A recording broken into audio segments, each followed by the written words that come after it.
I hope everybody's having a good week this week, and I wanted to get back to the book of Ecclesiastes for our Thursday thinking, and get to where we left off. I'm going to be picking up in Ecclesiastes chapter 5 today. If you have time to study along with me or listen along, I'm going to be in Ecclesiastes chapter 5 and looking at what Solomon goes on to say there in that chapter. As we've been looking at on Thursdays, looking through the book of Ecclesiastes and gleaning from the insight there that Solomon is giving and about life and the challenges, some of the hard things about life without God. And of course, ultimately, the point of all of this being that, this life, without God has no meaning.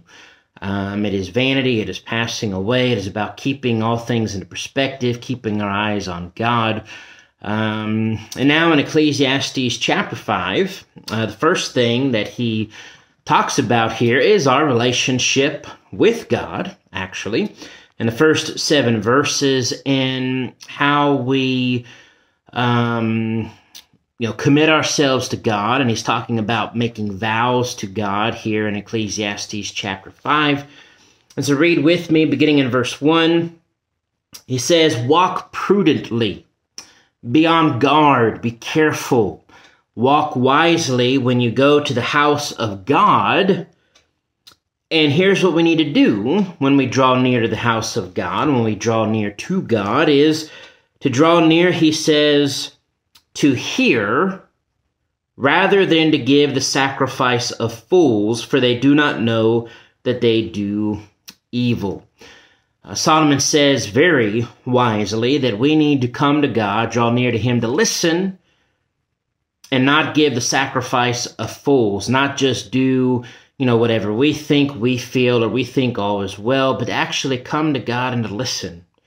And then to do what God wants us to do, and to make sure we're doing what God wants us to do in our lives and our worship of him and all that we do. To listen to God and to make sure that we're not giving the sacrifice of fools. And he goes on to talk about that some more when he says in verse 2, "Do not be rash with your mouth, and let not your heart utter anything hastily before God. For God is in heaven and you on earth. Therefore, let your words be few." Be careful. Don't make rash vows and statements. Don't, say things hastily before God. Remembering who God is, remembering who we are. And being careful in what we say and commit to God, lest we don't live up to it. Basically, mean what you say and do what you say, as he goes on to tell us here.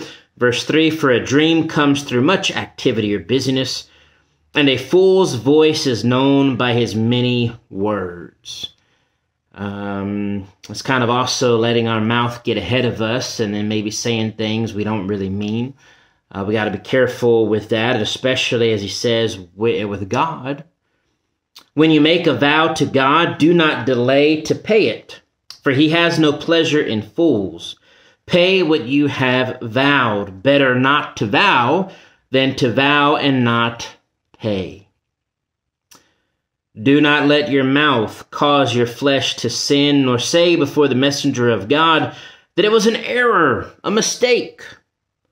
Why should God be angry at your excuse or your voice and destroy the work of your hands?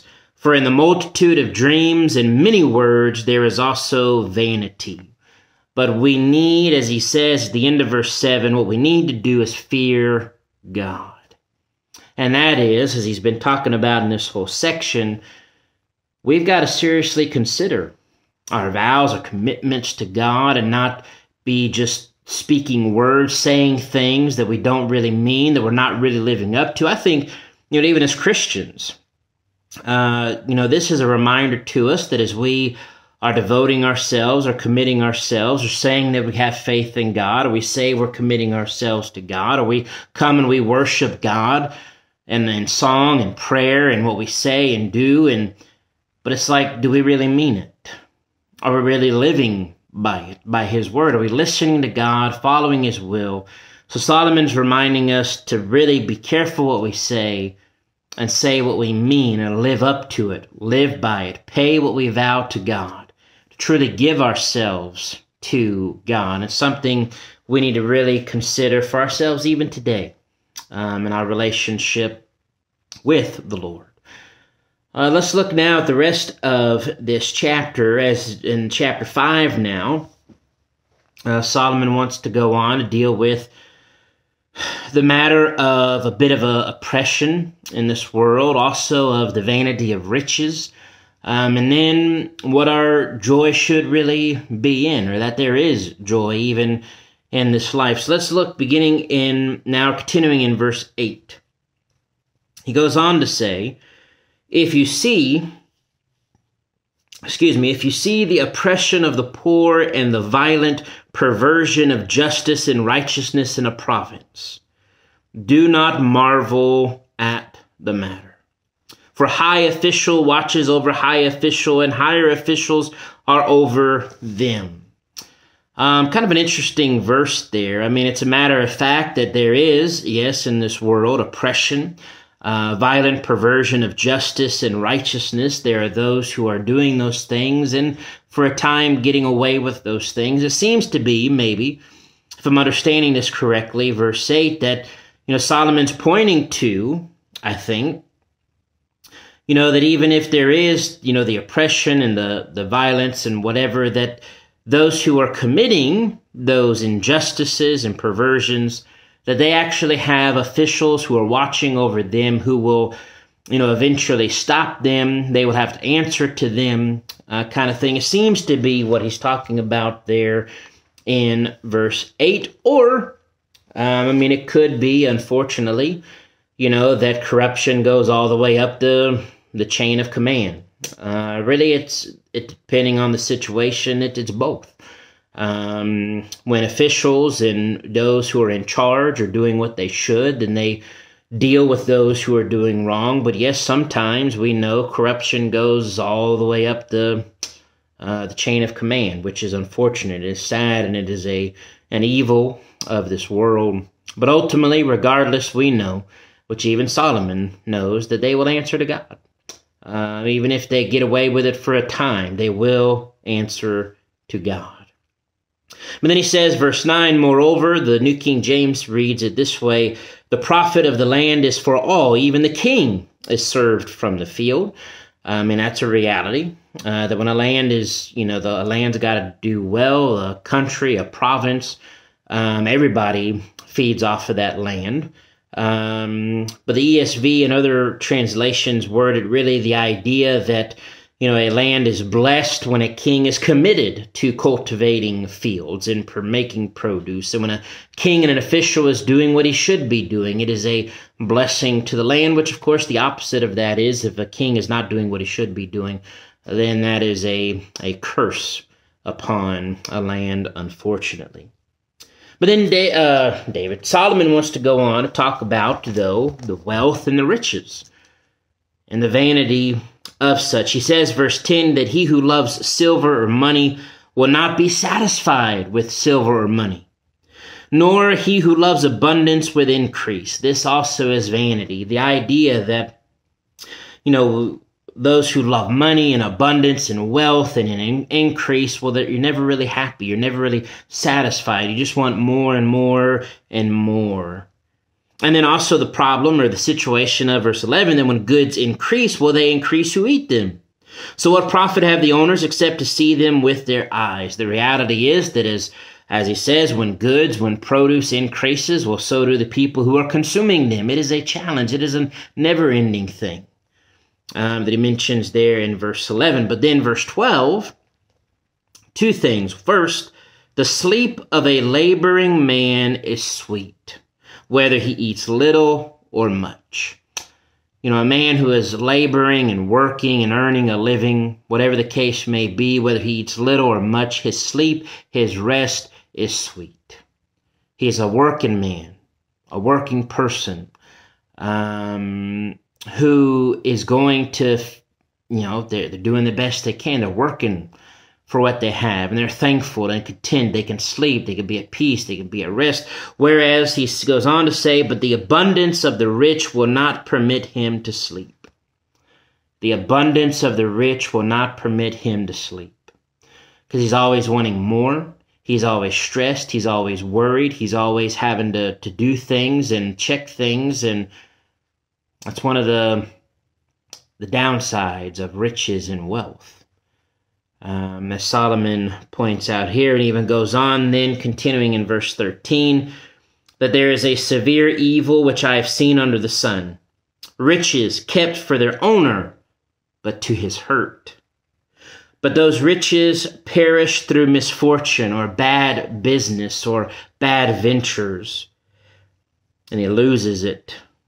When he begets a son, there is nothing in his hand.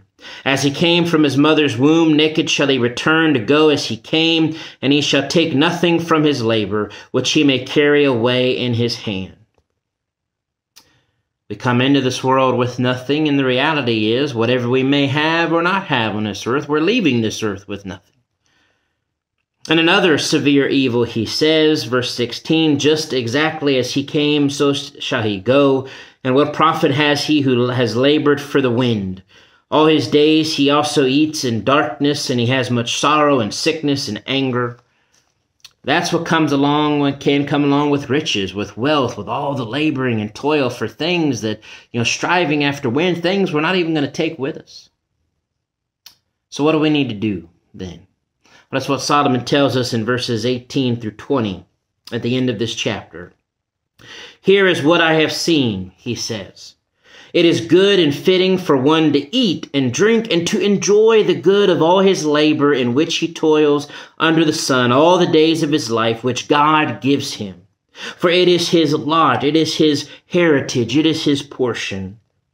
As for every man to whom God has given riches and wealth and given him power to eat of it, to receive his heritage and rejoice in his labor, this is a gift from God. For he will not dwell unduly on the days of his life, or will not much remember the days of his life, because God keeps him busy with the joy of his heart. Solomon is telling us to turn our attention on God, to rejoice in God. I think a lesson here of thankfulness, of contentment, of being thankful with our lot, our portion in life, whatever God blesses us with, to be thankful, to rejoice in our labors, to rejoice in our life. Our time on earth is short anyway. We're not taking anything with it. So instead of as he was just describing, the rich and those who, labor for wealth, that their days it's hard, it's sorrow, it's restless, it's all these things. We need to be at peace. We need to be at rest. We need to be content and happy and thankful. And that only comes by putting our faith and trust in God and not in the possessions and riches and wealth of this world.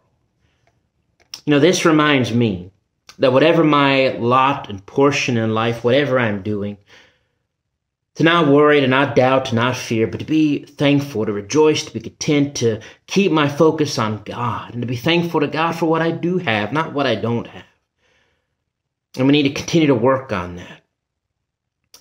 To be busy with the joy of our heart and the life that God has given us now, knowing that we're not taking anything with us anyway, but that we need to live this life for God, the life he has given us to live for his purpose, for his glory, and to rejoice in him. Let's keep working on that this week, every day, the rest of our lives, and put our faith, hope, and joy and trust in God. Fear God. And remember what we're living for. Remember who we're living for. And that is God. God bless.